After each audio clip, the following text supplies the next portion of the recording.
an interesting evening, and we learned a lot. And we're going to talk about that, and I'll say a few remarks, and then after that I'll ask the press to leave.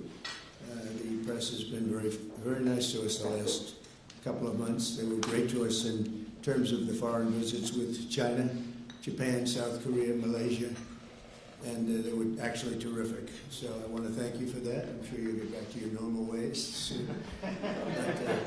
But we did a great job over in China, and we've done a great job in turning off wars. We stopped 8 wars, and we have 1 to go, as you probably know, and that'll get stopped also. But we've done a great job, so it's really been an honor to do it, and I did it with many of the people in this room. Every one of you I know, and every one of you I like our leaders, I like everybody. But I thought we'd have a discussion after the press leaves about what last night represented and what we should do about it, and also about the shutdown, how that relates to last night. I think if you read the pollsters, the shutdown was a big factor, negative for the Republicans. That was a big factor, and they say that I wasn't on the ballot was the biggest factor. But I don't know about that, but I was honored that they said that. And I just want to thank everybody for being here, and a very special thanks to Vice President J.D. Vance, who's doing a terrific job.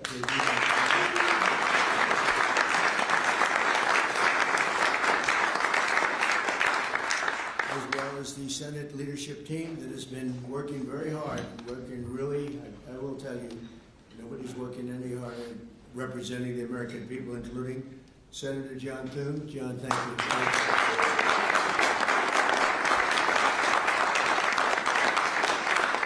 Senator John Barrasso. John, thank you very much. Senator Tom Cotton, wherever you may be. Tom, thank you. Thank you, Tom. Thank you.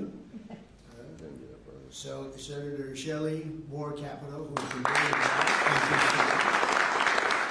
Senator James Langford from one of my favorite states, 77 out of 77. 77 out of 77. Reagan was 56. That was the record. We got 7. We got every one of them. Thank you, Jim. And a fantastic friend of mine and an incredible advocate during the election a year ago, Tim Scott. Thank you, Tim.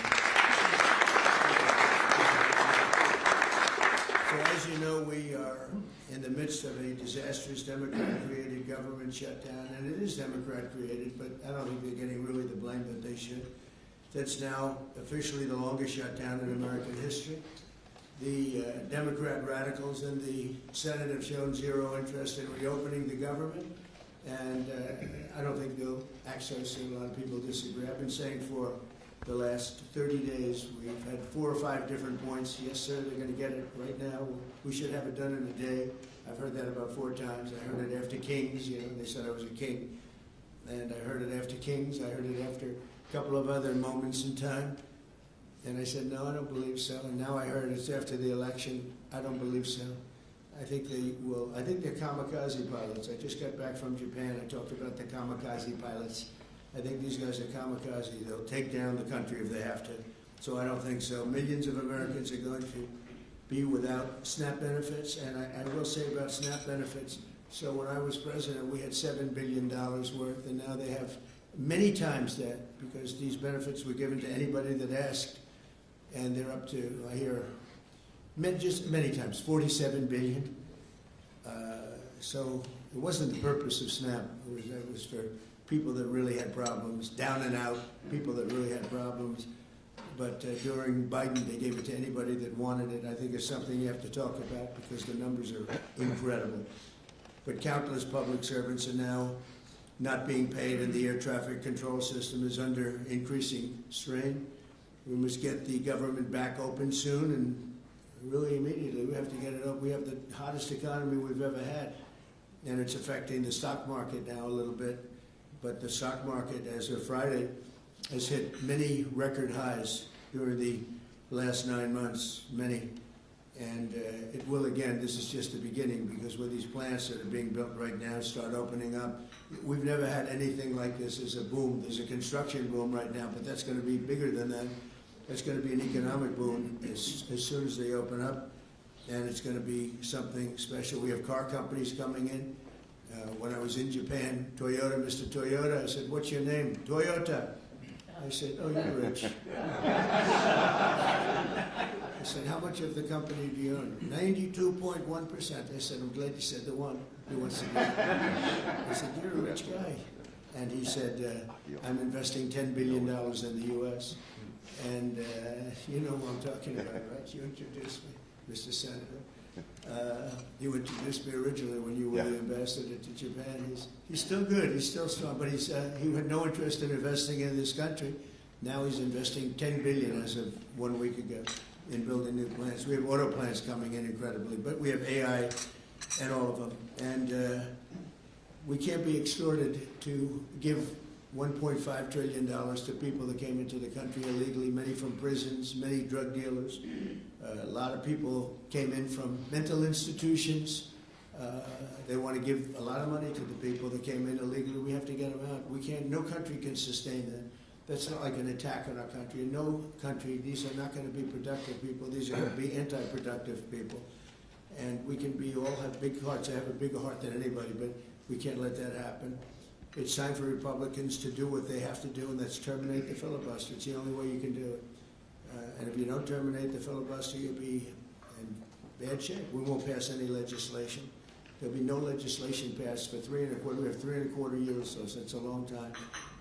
But when they can't do an extension, and John, I think they've done an extension every single time they've ever been asked forever.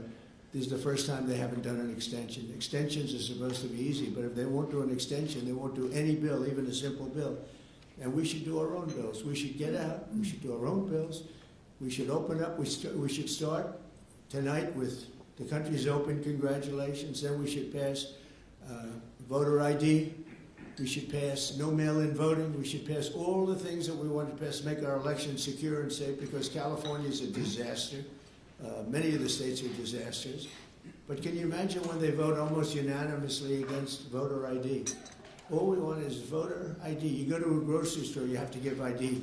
You go to a gas station, you give ID. But for voting, they want no voter ID. It's only for one reason, because they cheat. We would pass that in 15 minutes. If you don't get it, you'll never pass that. You'll never talk about mail-in ballots. Mail-in ballots make it automatically corrupt. If you have mail-in ballots, automatically it's correct. Even Jimmy Carter, they had the Carter Commission after he got out of office, and he had a group of very distinguished people, Democrats and Republicans, and they passed, they recommended things take place. It was a long time ago. And they said about mail-in ballots, if there is mail-in ballots, there will definitely be corruption, because, you know, they pass through too many hands. I mean, you go in to vote, and they want your card. Even me, I went into Palm Beach. You go in to vote, they want your card, you're this, you're that. They say, "I'm sorry to do this, sir, but I have to look at your identification." I said, "That's all right. I love that." But, you know, you're really not going to get away with much. It was very, very professional and very good, and the way it's supposed to be. But these people don't want that. They have legislation in California where it's illegal to ask somebody for voter ID. If you ask somebody for voter ID, if you're an official and you say, "I'd like to see your voter ID," they can arrest you. Okay? They can arrest you because they want to cheat, and they get away with it. And the Republicans let them get away with it, and we won't do that if we have the filibuster. So we're going to talk about that a little bit, and we're going to see if we can sway, because I know we have a lot of, not a lot, I'd say half feel this way, maybe a little bit less than half. And it's time to have a really good talk. If I thought that they weren't going to pass the filibuster, I wouldn't even bring it up. They're going to pass it within the first hour. And if they take power, and it's more likely that they take power if we don't do it, because we're not going to be passing any legislation. They're not going to approve anything. We're going to go 3.25 years. There won't be one bill that we're going to pass. Because the easiest thing to pass is exactly right now what they won't pass. And they'll do that, and they'll wreak havoc. But let's assume they get it. They're doing it anyway, so it wouldn't matter. They're doing it anyway. And, you know, I have a case where I have great U.S. attorneys that can't be approved because of the blue slips. The blue slips, I think you should terminate blue slips, too. It's a mental termination because it's really a custom. But if you have a Democrat senator or two is bad, but it doesn't make any difference. If you have one senator who writes a negative letter on some great U.S. attorney, we had it in Manhattan, Southern District. Jay Clayton, one of the most respected lawyers in the whole country, by far, one of the most respected. and couldn't get approved.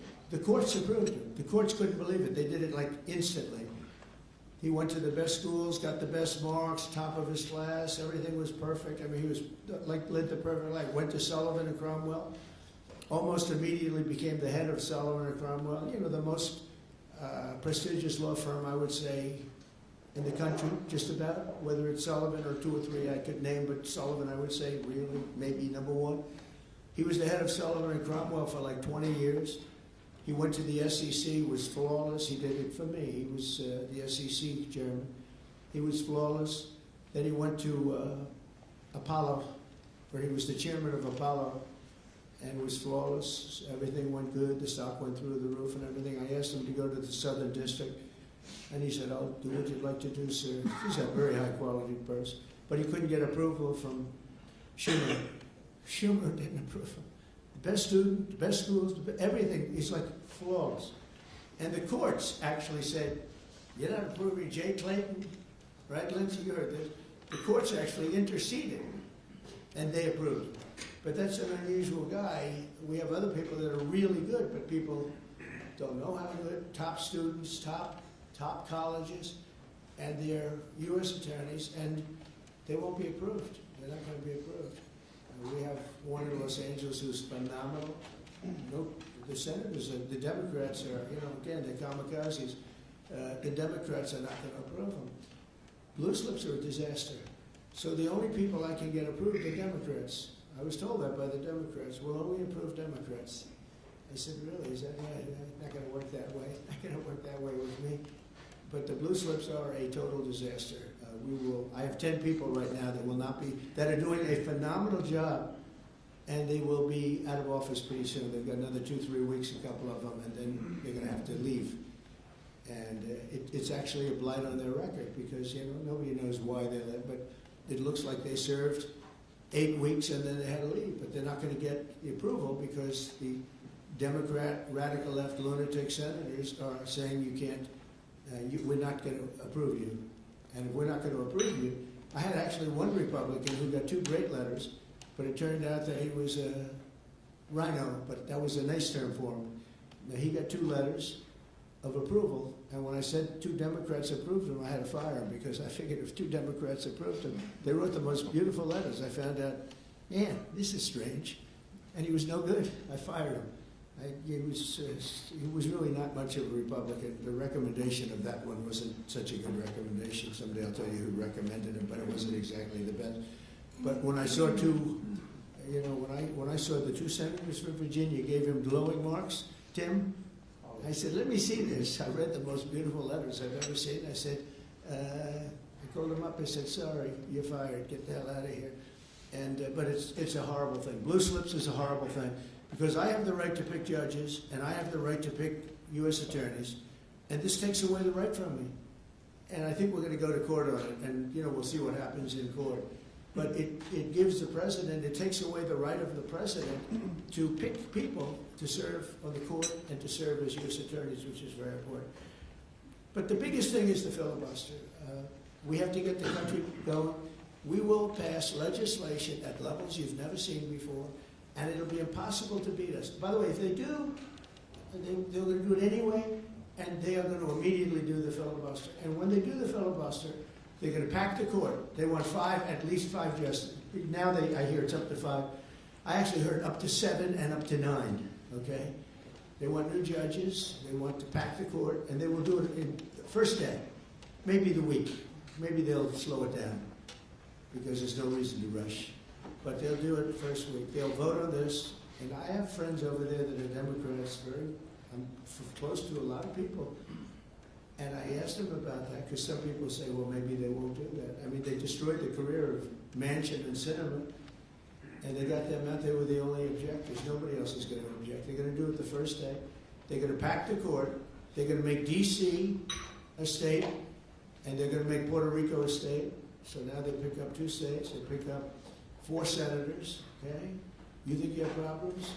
They're going to do all of the things. They're going to pick up electoral votes. It's going to be a very, very bad situation. And it's done. It's done. As soon as they attain power. Now, if we do what I'm saying, they'll most likely never attain power. because we will have passed every single thing that you can imagine that it's good and all good for the country.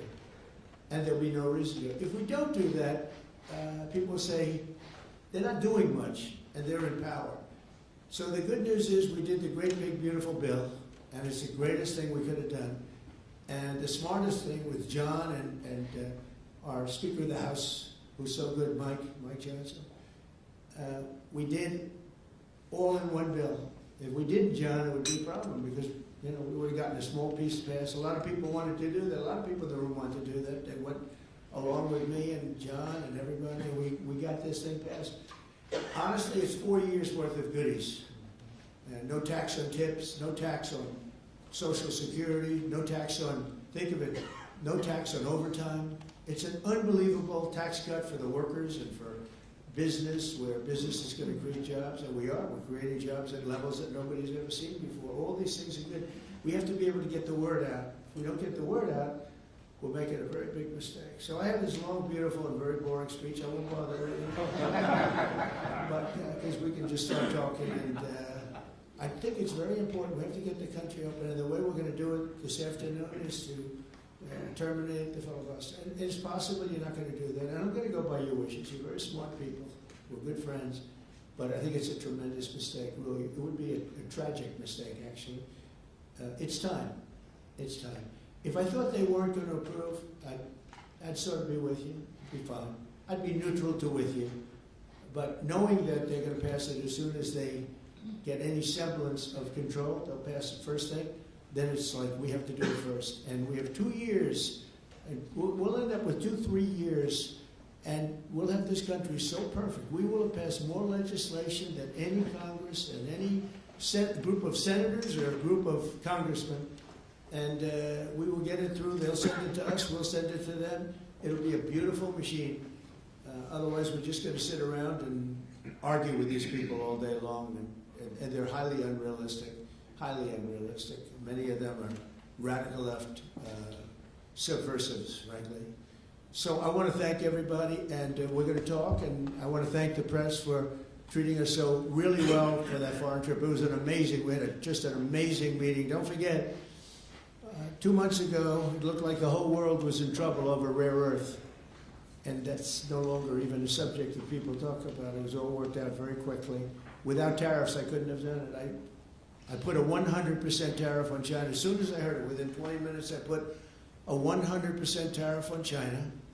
When President Xi, who's really a friend of mine, as much as he can be a friend, he's a tough man. He's a tough man. Smart man, actually. Very smart. The press doesn't like it when I call him very smart. They think I'm not supposed to call him smart. But at least 1.4 billion people, without question. In fact, during the meeting, we were there. A couple of you were there, and some of you saw it. So he's here, and he's got about 6 people on each side. And every one of those people was standing like this. They were at attention. And I made a comment to one of them, and he got no response. I said, "Are you going to answer me?" I got no response. And President Xi didn't let him have any. So if there's any question, I said, I want my cabinet to behave like that. I'm demanding that I want them sitting up like that, Tim, just nice and straight. I've never seen posture like that. I've never seen men so scared in their lives. They have the equivalent of a vice president. I said, "Are you going to answer my question?" And he's like, he doesn't move. I said, "What's wrong with this guy?" "I will answer all questions." Why don't you behave like that? JD doesn't behave like that. JD butts into conversation. I want to have that for at least a couple of days, okay, JD? We'll keep you long term, but a couple of days. A couple of days of that would be very, very nice. Okay, I want to thank you, and we'll talk a little bit. And I see they set me up with a podium. I thought I'd just be sitting, but it's probably easier. I want to thank you all very much. Thank you to the press, and you can go, and we'll speak to you later. Thank you. I'm going to Miami to make a speech today at a big group, and we have a nice big crowd, and we'll see you there. A lot of you are traveling down with me. Thank you very much. Mr. President, you sound very frustrated by last night's elections. What are the takeaways for people in this room? Thank you, press. What happens if they don't eliminate the press? Thank you, press. Please, Rob. Thank you. Keep moving. Thank you. Thank you. You guys are moving. Moving, guys. Keep it going.